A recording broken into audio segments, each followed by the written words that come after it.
তো আমার তিনি নরসর মুজাহিদ ভাইয়েরা, আমি পুলিশকারী মাওলানা মহিবুল্লাহ বলছি।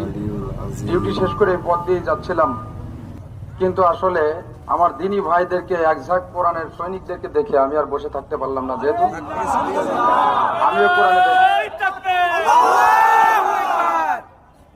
আল্লাহ পাক রব্বুল আলামিন বলেন ওয়াকাতিলুহুম হাত্তা লা তাকুনা ফিতনাতু ওয়া ইয়াকুনা আদ-দীনু লিল্লাহ। আর তাদের বিরুদ্ধে ততক্ষণ পর্যন্ত লড়াই করবে যতক্ষণ না ফিতনার অবসান হয়, যতক্ষণ না পর্যন্ত আল্লাহর জমিনে আল্লাহর দ্বীন প্রতিষ্ঠিত হয়। সুবহানাল্লাহ। আন আনাস রাদিয়াল্লাহু তাআলা আনহু আন্না নবী সাল্লাল্লাহু আলাইহি ওয়াসাল্লাম قال জাহিদুল মুশরিকিনা বিআমওয়ালিকুম ওয়া আনফুসিকুম ওয়া আলসিনাতিকুম। হযরত আনাস রাদিয়াল্লাহু তাআলা আনহু থেকে বর্ণিত, আল্লাহর নবী বিশ্ব নবী জনাবে মুহাম্মদুর রাসূলুল্লাহ সাল্লাল্লাহু আলাইহি ওয়াসাল্লাম ইরশাদ করেন,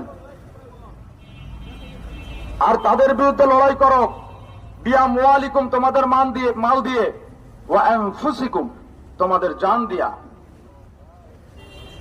ওয়া আলসিনাতিকুম, এবং তোমাদের তাও যদি না পারো তাহলে তোমাদের মুখ দিয়ে, অর্থাৎ মুখের জবান দিয়া নারায়ে তাকবীর স্লোগান হচ্ছে বাতিলের আতঙ্ক।